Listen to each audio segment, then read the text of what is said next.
Resumen de Santander, que es uno de los bancos líderes en medio de pago, en comercio exterior, servicios transaccionales y cash management. Y también uno de los principales protagonistas en los mercados bursátiles de títulos públicos y cambiarios.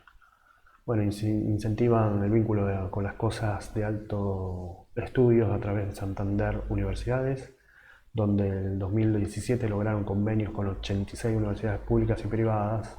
103 universidades participaron de algún programa de becas, premios, práctica o capacitación y 40 universidades cuentan con el servicio de tarjeta universitaria inteligente. Bueno, la misión es contribuir al progreso de las personas y las empresas y el objetivo, la visión, ser la mejor plataforma digital y abierta de sistemas de servicios financieros, actuando con responsabilidad y ganando la confianza de los empleados, clientes, accionistas y la sociedad en general. Bueno, este es el reporte de sustentabilidad que ustedes pueden bajar en la página, donde están la organización, está la carta del presidente, está los números que de hecho van bajando. Bueno, estos son los premios y reconocimientos, está en Great Place to Work, así como en varias revistas que después mencionaremos en la reseña.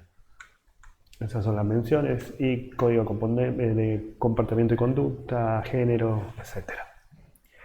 Bueno, vamos al esto. El acumulado del 2020 es de 9.384,6 millones de pesos y el tercer trimestre da un superávit de 4.138,5 millones de pesos. El acumulado cuenta con una caída del 31,7% con respecto al 2019, pero si no hubiese sido por la venta de Prisma sería un 7% arriba. El año pasado se vendió la participación del 51%. El tercer trimestre del 2019 dio un resultado deficitario de 2.500,5 millones de pesos. En reseña, los puntos para destacar tienen su propia fintech llamada Gekne, que genera 200 puestos de trabajo en los próximos 2 años. Se llevan otorgados más de 58.300 millones de pesos a diversas empresas y organismos a una tasa especial del 24%. Contribuye con las pymes, uno de los bancos más lo hace según las estadísticas. Además se continúan con la línea de créditos tasa cero para autónomos y monotributistas. Bueno, esto como mencioné anteriormente, la revista de Banker consideró a la empresa como el mejor banco de la Argentina, Euromoney como el mejor banco para las pymes y Great Place to Work para el mejor banco que trabaja con las mujeres. Vamos al margen bruto de intermediación, que es de 65.386,7 millones de pesos. Este es el margen bruto de intereses, sea por préstamos y entre otras cosas, egresos por depósitos, entre otras inversiones. Un incremento interanual del 6,3%. Con respecto a los ingresos por intereses, los préstamos, que el 54%, se redujeron un 26,3% anual. Los percibidos por títulos de deuda pública aumentaron un 20,4% y esto va en aumento porque son los pases. Los egresos por intereses por depósitos caen un 21,6% por la tasa de interés fue bajando, a pesar que los depósitos en sí crecen. El margen de intermediación por comisiones de 15.303,8 millones de pesos, una baja del 24,3%. Por sobre todas las cosas, la baja de comisiones. Ahora vamos a ver bien esto. Bueno, acá tenemos el resultado global. El resultado bruto por intermediación es 4.000 millones mayor que el anterior. Por comisiones 5.000 millones más o menos menor que el anterior año. Después, acá vemos que los ingresos por intereses bajan los ingresos por préstamos, suben los de los títulos por deuda. En cuanto a los ingresos, bajan los depósitos por la tasa, como dije, y por otra intermediación financiera, ¿no? Los egresos por comisiones, hay una pequeña diferencia, que la mayoría es por tarjetas de crédito, los egresos, y las Comisiones vinculadas a obligaciones bajan menos 4.000 millones, menos 3.500 millones. Bien. Seguimos los resultados por inversión de instrumentos razonables a valor razonable, redundancia, acumulan 3.951,6 millones, una caída del 49,8%, bajas de inversiones.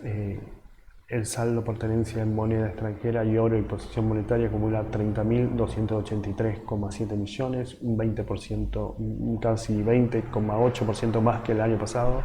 El resultado por baja de activos a valor amortizado acumula un negativo de 31.753 millones de pesos, un 21,9% más perjudicial que el tercer trimestre de 2019.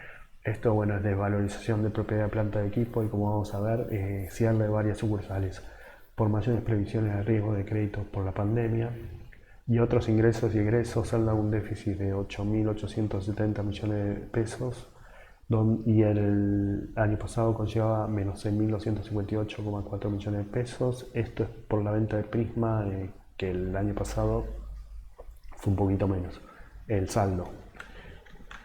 Vamos a ver un poquito otra vez el cuadro.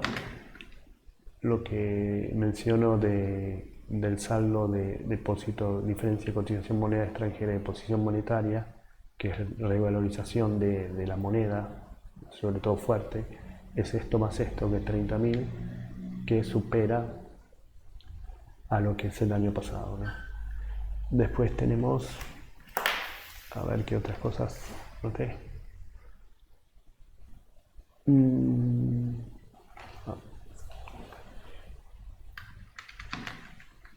Bueno, otros ingresos y otros egresos. Acá tenemos la venta de Prisma, por lo que da 9.000 millones más que el año pasado, un poco más, pero en otros gastos operativos se tienen mayores gastos por, bueno, impuestos sobre ingresos brutos el año pasado, cargos por otras provisiones, este año tienen menos de la mitad, servicios y prácticas por clientes, etcétera, etcétera.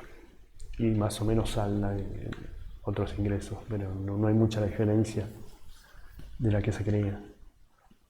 Cobrabilidad es muy parecida, tiene entre un año y otro es 16.314,5 millones de pesos y una caída interanual del 2,6%. El índice de incobrabilidad, es decir, el monto de incobrabilidad sobre los préstamos totales es de 4,7%, el año pasado era de 4,5%. El ratio de cobertura para las carteras irregulares, es decir, la previsión dividido carteras irregulares en porcentaje, es un 227,5%, y el año pasado era el 97, casi 98%. Esto se hizo mayores previsiones. Nada más para agregar, después vemos un cuadro.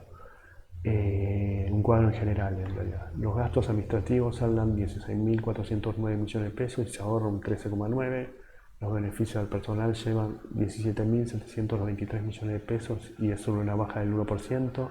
La dotación bajó en un año 8.633 a 7.933, una caída del 8,8%, cerrando 43 sucursales, un 10% de las que contaban pasan a ambulancia el año pasado.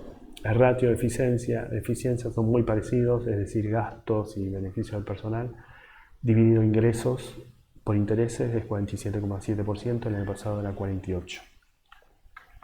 Vamos a ver los gastos.